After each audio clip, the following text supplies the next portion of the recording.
I want to talk about online shopping. Now, online shopping is something that has gone up. I mean, I talk about myself. I was not a very active online shopper, but then the lockdown and the period thereafter. Now, I think now online shopping is there in my life to stay, really, because I was exposed to it during the lockdown. And just like me, there were, I'm sure, thousands and thousands of other people who've had the same experience. Online shopping leaves all of us vulnerable. What are the things? And because as you're pointing out that these scammers are very active, many of them, of course, there are businesses who are getting affected. But let's talk about the consumer first, and then move to businesses. As a consumer, I have two concerns. I am sitting at home, and now my from my home, I'm accessing global servers and downloading data and exposing myself digitally to a lot more hackers than I previously would have from the office. Number one, what are the threats? And that's the first thing. And of course, then there's online shopping that has gone up exponentially for people like me, and I'm sure thousands of others. How is it that we can stay safe? Abik, if I may ask you that, and then go to Shibrata if he wants to add anything. Right. I think the small little things that we need to, we have to make security as a part of our life, just like we've done with all other things. When we talk about COVID, wearing masks, hand sanitization, we have adopted all of this. Similarly, on a cybersecurity front, we have to adopt small little things in our life, which will make us a lot more secure. When you talk about online shopping, things like when you do online shopping, it says, do you want to save the password? Never do that.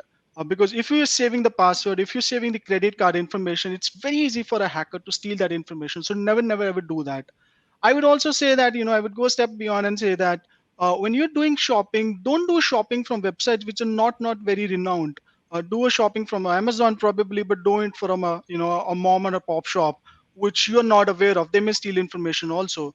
So if we can follow these small little guidelines, and plus when you say data downloading, don't download data if you don't know the website or it is not from authorized resource. Make sure your system is well patched up. You prompt it every month for patches. Make sure you have patches downloaded on system. Make sure your system has antivirus and that's being updated.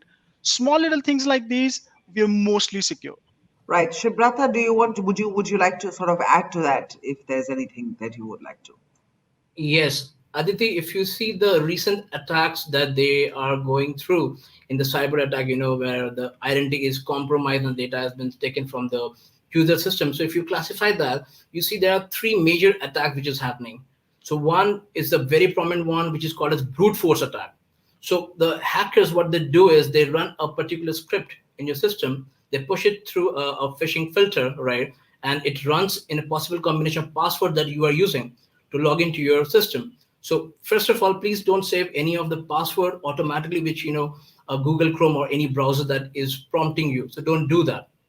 And Okay. also, whenever you're logging to a major website, right, please ensure that you see HTTPS, which gives you a protection that this particular network or this particular website, which is connected to a server, has been properly encrypted at the WEP junctions, right?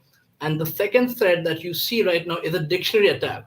So what the hackers do right now is they create a list of combinations of dictionary word, with alphanumeric values. So they create a combination of password, right? And they try to enter it. So my suggestion to every user would be don't have a password which has a name associated or a dictionary name, right? You can use any garbage word as your password. Don't use, a particular name, for example, welcome 123. Don't use that. Don't use Delhi 123, Noida 123, something like that. Don't use that. And the third one, which you see the attack is happening, is a keylogger.